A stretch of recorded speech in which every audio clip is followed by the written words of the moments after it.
You're here, which means that you've found Spirit Crumbs, leading you to your inner light worker. I will be sharing how these tiny little hints from the universe have led me to where I am today. I hope that by hearing my story and the stories of others, you'll pick up your own spirit crumbs along the way that will lead you to somewhere magical. Thanks for coming along for the journey. Let's see where it takes us. Hello, and welcome to another episode of Spirit Crumbs. I'm your host, Andrea McCallum, and I am an artist and an intuitive energy curator. It has been a while since I have recorded a solo episode. I've been doing the cosmic energy reports with Emily from Emily and Her Stars and Things That Make You Go Woo, as you know, every month. But this year, it's taken me a while to really feel back into where this podcast is leading me personally, and I've just been exploring a lot of different things behind the scenes. And as some of you may know, if you've been listening for a while, the way that I typically receive inspiration for themes and topics for the podcast is from Spirit bringing something to me more than once in different ways.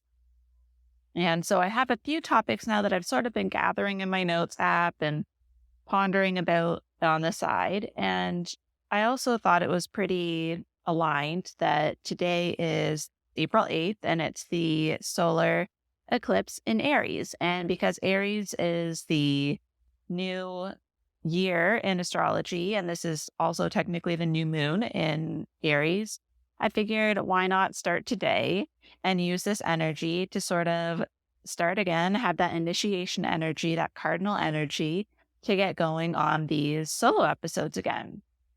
Of course, they'll be getting the Taurus episode from Emily and I very soon as well.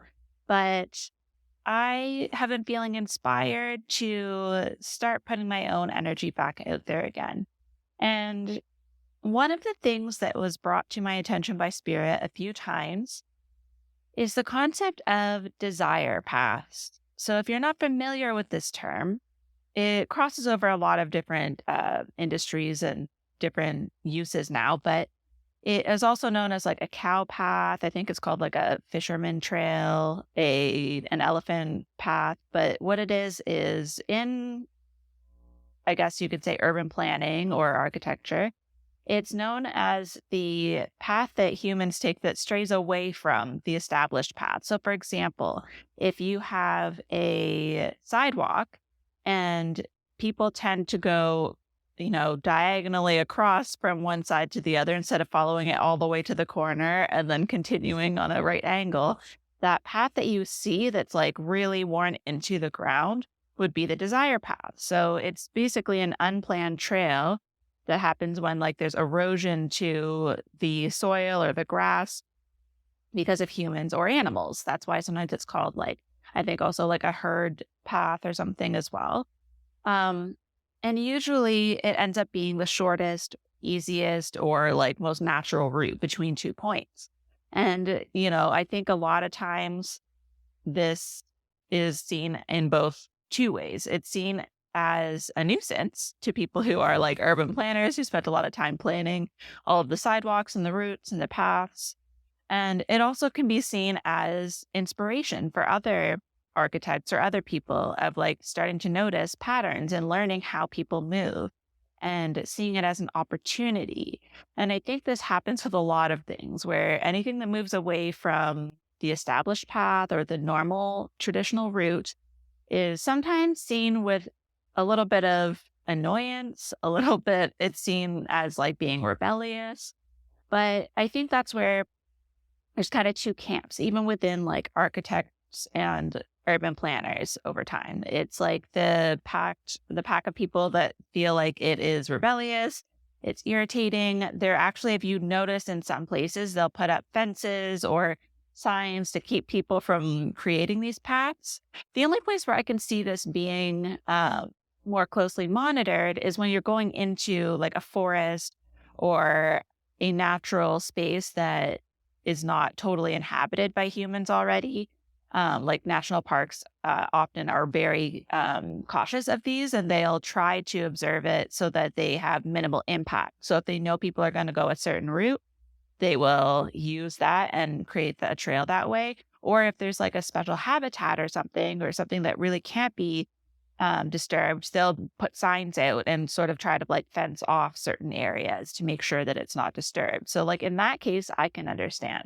But when you're in like an urban or, suburban environment, the other camp is the people who see this as inspiration. So where we have the people who are like, this is annoying, versus the people who are like, let's just see what people do and then use that to guide us. And I think that's what I've always found intriguing about this. Some of you may know, if you've been listening for a while too, that before I went to school for art, I actually did a semester of interior design because architecture and drafting and everything about that really has always called to me. It's always been interesting. Even when I took my visual merchandising arts program, I was really drawn to the drafting and interior design and home staging. In fact, we actually shared one of our drafting rooms with the interior design students, and I was always fascinated to see what they were working on. So this is something that I've been drawn back to a number of times, and it just came back to me conveniently around this time when I've been looking for topics for the podcast. And I think what inspires me about the people who take it as inspiration is that it's allowing it to be an intuitive thing. And I think that's where, in my head, the way I can sort of see the two um, perspectives is that one of them is more aesthetic and strategic and rigid, and the other is more intuitive and responsive and collective. And I think with anything, there's always going to be this dichotomy sort of the people who are looking for structure and the people who are looking for more, openness, more of a broad perspective. And I think one thing that's really interesting to me is like we have the leave no trace approach where it's like, yes, I can totally see why that is important, because one of the facts that I found was that it can take as few as 15 times of someone taking the same route for that path to be established. So, in a natural setting, if there's 15 people that walk in a certain direction with a really delicate habitat, that could be really damaging. On the other hand, 15 people who happen to take the same shortcut through a parking lot or, on a college campus can give you a lot of information, because it's like, okay, we thought this was going to be the most direct route, but look at this. This is where people are going. And so over time, this has been a known thing for a very long time. And some college campuses, the two that I found as examples were Michigan State and Illinois Institute of Technology. They actually held off putting all of their paved and like sidewalk sort of paths until students had been using the space and like walking from different areas of campus. And then they used that to create their established paths. And that has become more common. Even when I was in school for interior design, the reason I brought that up is because it came up as early as like the first semester in interior design, talking about how the landscaping and the outside portion is like how you look at curb appeal for selling a home, but like you obviously have the landscapers and people planning the outdoors at the same time to make sure that it's like a cohesive feeling between the two.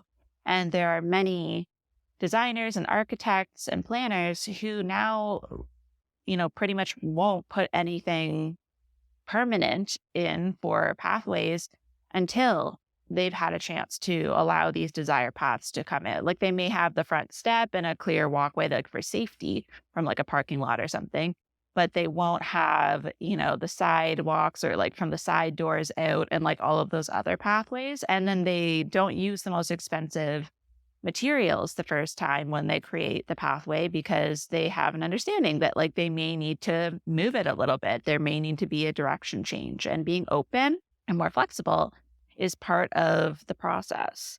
When I think about this too, you're learning to go with what feels natural to people instead of trying to force them to take a route that's more aesthetic or like fits a certain narrative. And something that came to mind that made me laugh a little bit was sort of how there's a lot of memes about it, how like in the workplace, it'll be like training someone on the first day. And it's like, okay, in the handbook, it says that this is the process, but here's the easy way, or like, here's how I do it. And I think it's our natural tendency as humans to not only in our walking paths and, planning our time in terms of like physically getting from point A to point B, but if you take pretty much any task, you're going to probably have people with a range of different ways of completing that task. And a lot of people will naturally tend to find the shortest way of doing something. Like for myself, I was thinking about this, and the place where I do this a lot is creating like template emails or template posts or things, and I adapt them as I need to do them. But if I realize I'm typing out the exact same thing multiple times, why would I keep doing that when there's an easier way? And so it's funny how sometimes this is also passed down, where it's like the first person to say to start doing a certain shortcut, they may be doing it for a while, and then maybe, a manager or someone is like, "How come you're getting so much more done?" Or "How come you're doing this so much faster?" And then when they share that, either they can get reprimanded and say, "That's not the process and you need to do it this way." Or the manager has that opportunity to say, "You know what, that is a great idea," and give credit to that person and then change the process. And I think there's a lot of times where like there's pushback for being, I guess, again, rebellious or choosing not to follow the path. But sometimes people are just genuinely trying to do more, be more productive, be more effective with their own time. Transferable skills is also something that I think kind of wraps itself into this energy of like finding the clearest path. Like maybe the person who is finding out the easiest path came from another job where that other easiest path was already implemented.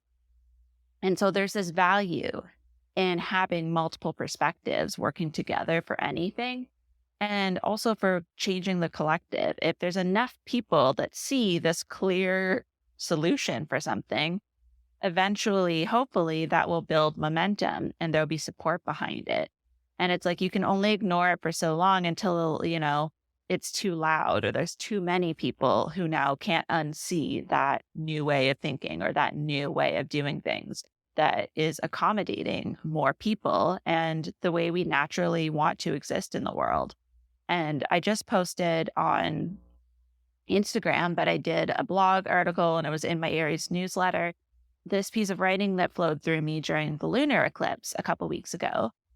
And one of the things that was so clear, and I know this was for me, but also to share, was this striving for being slow, for a slow day. Like I realized naturally when I'm left to my own devices, I don't want to set an alarm. I want to take my time. I want to spend my mornings doing things that are relaxing and, making coffee and sitting quietly, and whether it's scrolling through something or writing or pulling cards for myself, going for a walk. I want that slow energy. However, I'm a Capricorn and I tend to put myself in this energy of like, I have to be doing all the time. But the more I pull away from it and I have the space, the less I do that. Like during COVID, right before COVID, as I'm sure you've heard me say a million times, and I'm not going to go into detail, but every moment of my time was scheduled. I was in school full time. I had 2 jobs. I was traveling for family and a partner at the time. I never was home. As soon as COVID hit, I had nothing to do. And what did I do? I got back into spirituality. I started listening to the Spirit School podcast, which is how I ended up on this journey. I started putting more energy into the things that just feel natural to me.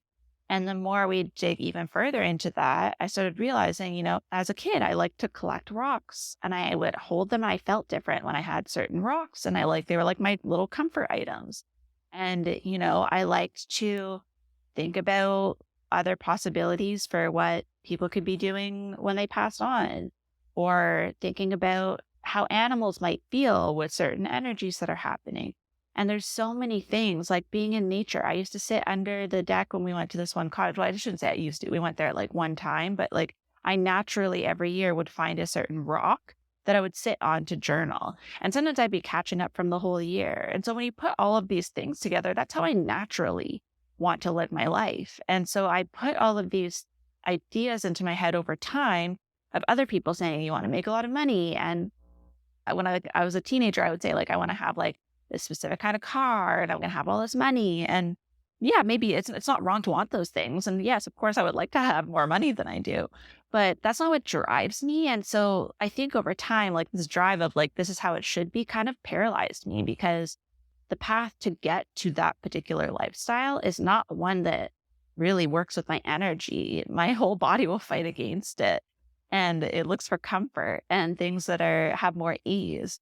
And I think that, you know, 15 passages over it, how many times have I changed direction and ended up shifting back towards something more creative, something more open, something with more freedom of my time and allowing me to express myself more.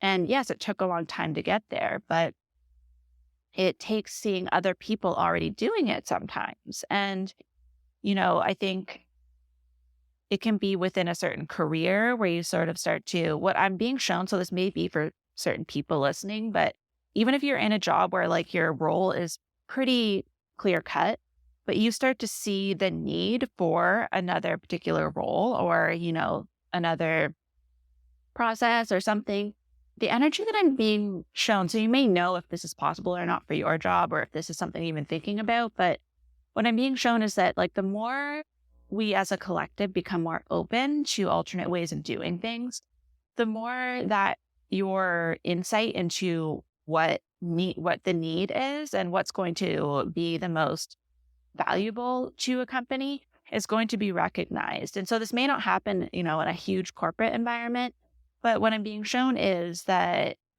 if you're looking at if the company is looking at ways to be more efficient and to waste less money, and you see a redundancy where you're like, this part of my job really other people could handle or it's already under other people, but no one's looking at a XYZ. No one's doing this. And I feel like I keep doing it, but it's not even in my job description. It's those kinds of moments where either you want to start looking at a job that focuses on that because that's where your interest lies. And or that could be brought up in, when you have a review where there's like, what would you like to see? You don't have to say, I hate my job and I'd rather do this. But like, if you just say, I have noticed that, and maybe you don't mention the redundancy, but maybe you just say, I've noticed that there's a need for this. And I'm wondering if there's a way to incorporate that into my job description and maybe alter my role a little bit because I see this being valuable. And it may not work for everyone, but I'm just seeing that was the example being given to me of like how sometimes it takes you recognizing your own valuable perspective and what you bring to a job or, a role in life in general. And I think there's also this energy of like feeling that if you're going to do that, you have to like make a big deal out of it. It has to be something big. And that's where another thing that came through for me is that there's two ways to use this energy, to use a desire path as a source of inspiration. So there's the energy of like being the one to make a trail. So that kind of feels like it when I was talking about like saying we need this role in the company or creating a company that does something that no one else is doing or just doing something in a way that's never been done before. And it can be scary being one of the first 15, one of the first few people doing the thing.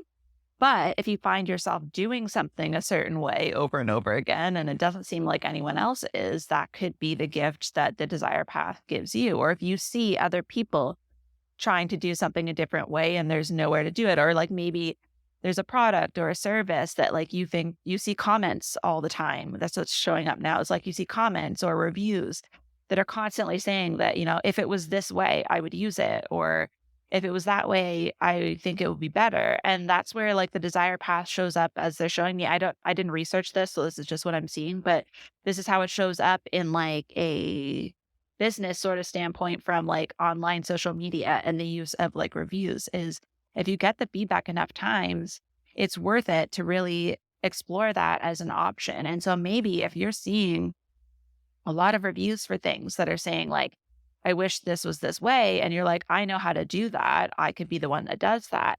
That could be how you use that inspiration. And then the other side of it is where I'm seeing it as like you're looking to the people who are already creating these desire paths and using these desire paths and doing things differently, not going from point A to point B, cutting across going up the hill instead of all the way to the corner on the sidewalk. When you're noticing this quality in others, you can use that to be an inspiration for just doing what you do already your own way. And I'm seeing this for people in the spiritual space, and I'm seeing the fact that like I naturally found myself pulling crystals when I was doing healing sessions. And I love Reiki. I love the energy of Reiki. But I realized over time that the path that I was taking to do the sessions was that I gradually stopped using the symbols. And so then I was like, okay, let's test this out. Let's do a bunch of sessions and have people give feedback on just doing it this way with crystals. And I noticed, trees started coming in, plants started coming in. And I was like, let's see if people still have powerful experience with this. And when there was consistent feedback of like, yes, this is feeling good, then I was like, okay, this is my new route. And now I've had a lot of people say to me, not necessarily people doing healing sessions, but people doing other things, seeing you do things your own way really helped me to start to step out of my comfort zone and show up in a new way in my own work. And I think that's, what's how I got how I am. The way that I'm doing things is like seeing other people do it as well. Sometimes I do things without thinking and I just naturally do it. But a lot of times the fact that I think something is even possible is by seeing someone else do it. So Danielle Sarank, so Squamish Medium on Instagram, and she is the founder of Spirit School, who I work for. And me hearing her always talk about how time freedom was so important to her. And I realized like I resonated with that. And the way she would give herself time off every month, it still inspires me. And she's gotten back to that this year. And as much as I don't do that for myself yet, it is something that I know I'm working towards. And so that's the path that she's taking that's not the typical path. That's the desire path that she recognized was needed for her. And now I see a lot of other people talking about that and wanting to incorporate that. And sometimes you don't have to be the one creating it in the first place, but you can then choose to take that desire path instead of the sidewalk. And even though a lot of people are still going to be on the sidewalk, there's nothing wrong with it. It's still a path that works for them. But it doesn't mean that the desire path is wrong. It might be a little muddy. It might not be paved. It may not be the cleanest path, but it might be the path that gets you from point A to point B with ease and that feels more natural for you. And I think that this energy has been coming up a lot because right now, with it being the eclipses and there being a lot of collective energies that, there's a need for change. There's a need for people to start taking these alternate paths and start speaking up about how things could be different. And I do feel like there's a shift coming with that. I can't speak to what it is or like what will be impacted. That's not really showing up for me. But what I am seeing is that these desire paths can show up in a number of ways. So it's not just physically walking outside. It's not just, getting from point A to point B. It's just recognizing where the acceptable or the established or rigid structures that are around us, there is a crumbling happening for a reason. And maybe the reason we haven't been able to find a solution is that there's not enough desire paths being taken yet. There's no clear solution or what's the word? Clear alternative path.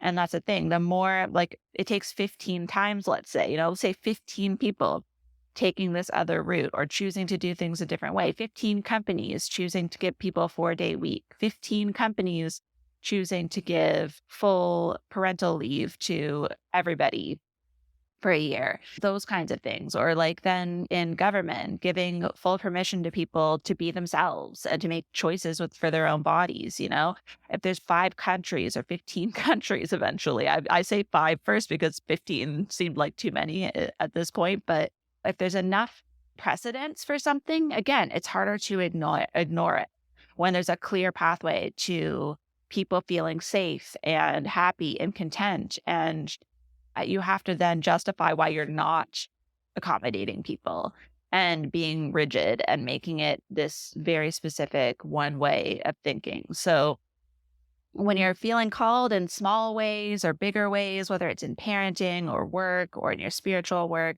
or even just how you live your day and schedule your own time, just try to allow yourself to see where you naturally go or where people around you are naturally asking you for help. And that can be the desire path. That can be the path of like, I really enjoy doing this for people when they ask me, or people always seem to ask me to show them how to do this thing. And maybe I could do this more. And I feel like there's going to be a huge shift the more we start following these and putting them out there for other people to see. So I would love to hear how this inspires you.